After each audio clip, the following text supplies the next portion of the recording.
Olá pessoal, bom dia!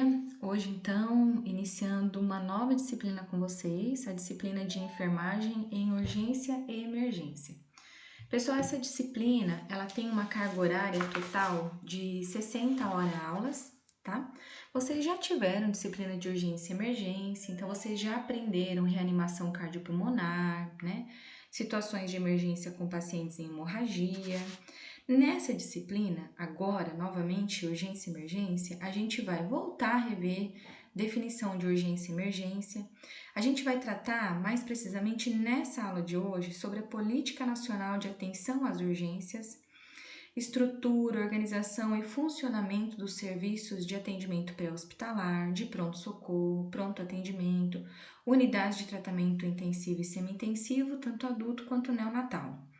A gente vai rever e relembrar alguns materiais utilizados em urgência e emergência, e a gente vai falar de complicações durante a gravidez e momento do parto, então as intercorrências clínicas que a gestante é acometida, tá? A gente vai falar então sobre hipertensão gestacional, diabetes gestacional, abortamento, traumas, parto de emergência.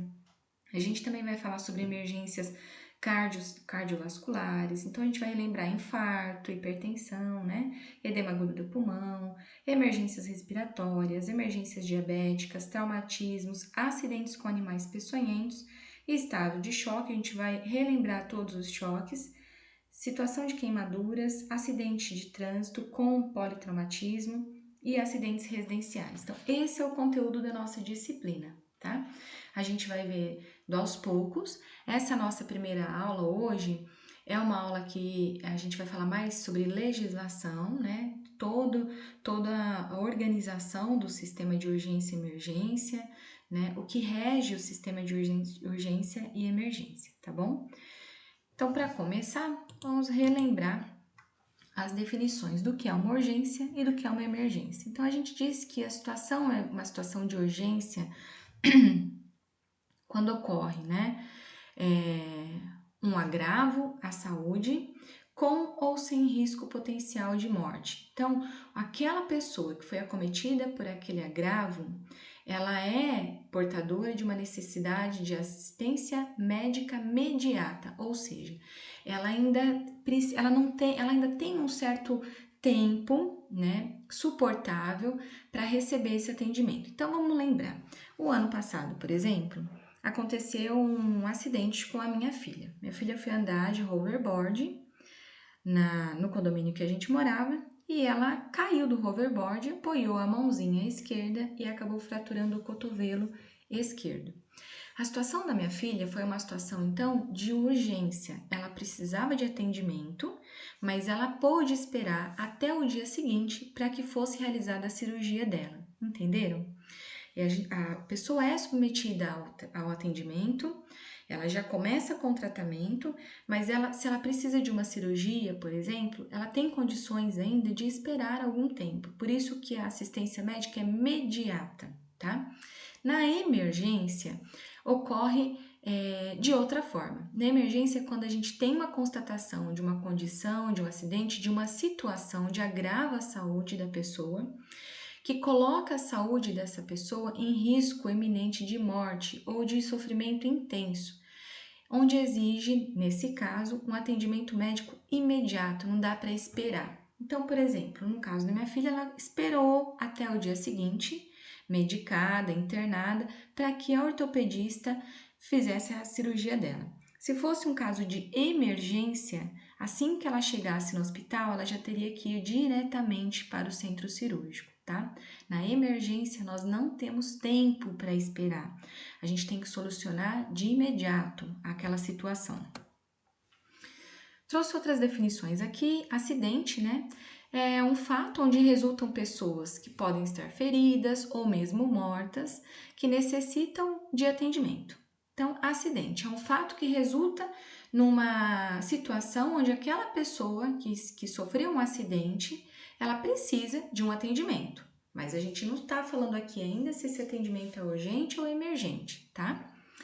Incidente é um fato ou evento desastroso onde não resultam pessoas mortas ou feridas, mas uma situação que pode oferecer um risco futuro. Então, por exemplo, um vazamento de gás.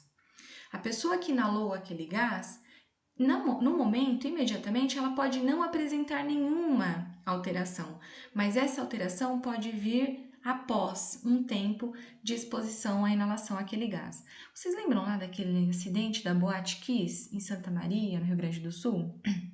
O que aconteceu naquela boate quando houve aquele incêndio? Muitos jovens que estavam na boate voltaram para salvar os amigos, né? Salvar as pessoas e ficaram inalando aquela fumaça toda. Naquele momento, eles não perceberam a gravidade a que eles estavam se expondo, mas passado um tempo, muitos vieram a falecer, né? Posteriormente por conta dessa exposição e do risco que ele apresentou e teve após, tá? Sinal é a informação obtida a partir da observação da vítima. Então, o sinal é tudo aquilo que a gente observa na nossa vítima. A vítima está caída no meio da rua, sangrando, o sangramento é um sinal. Ela tem um hematoma, o hematoma é um sinal. Ela tem uma equimose, é um sinal. Ela está convulsionando, é um sinal, tá? O sintoma, pessoal, é aquilo que a vítima nos refere. Então, por exemplo, eu não vejo a dor, né, na perna da pessoa, mas se ela me refere a dor na perna dela, isso é um sintoma que ela está me referindo. Então, sinal e sintoma as pessoas confundem muito na hora de explicar, mesmo sabendo o seu significado. Então, sinal é aquilo que a gente consegue observar. Eu estou vendo no meu cliente. E sintoma é tudo que ele me refere, tá? Agora a gente vai entrar numa parte que é uma parte mais assim, teórica, né? Política Nacional de Atenção às Urgências. Ela foi criada em setembro de 2003, né? O Ministério da Saúde, então, ainda no governo do ex-presidente Lula, o Ministério da Saúde instituiu a Política Nacional de Atenção às Urgências, certo? E o que é essa Política Nacional de Atenção às Urgências, então, se trata do quê? Então, a portaria 1863, de 29 de setembro de 2003, instituiu a Política Nacional de Atenção às Urgências, a ser implantada em todas as unidades federais, respeitadas as competências das 3 esferas de gestão, devendo ser organizada de forma que permita garantir a universalidade, equidade e integralidade no atendimento às urgências clínicas, cirúrgicas, gineco-obstétricas, psiquiátricas, pediátricas e as relacionadas às causas extremas. Então, essa política nacional de atenção às urgências, ela veio para afirmar o compromisso de todas as esferas de gestão em relação ao atendimento a essas vítimas em situação de urgência. De que forma? A gente tem que atender todas as pessoas, universalidade, em todas, conseguir atingir qualquer pessoa, independente da classe social, da cor, da crença. A gente tem que atender com equidade. O que é isso? Nós vamos oferecer atenção a todos, porém, dar prioridade, ver primeiro aqueles que mais necessitam. Integralidade, eu vou oferecer todo o atendimento que aquela pessoa precisa, tá?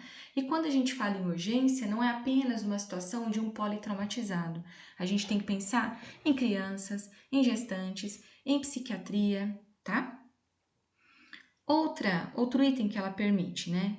Consubstanciar as diretrizes de regionalização da atenção às urgências, mediante a adequação criteriosa da distribuição dos recursos assistenciais, conferindo concretude ao dimensionamento e implantação de sistemas estaduais, regionais e municipais e suas respectivas redes de atenção.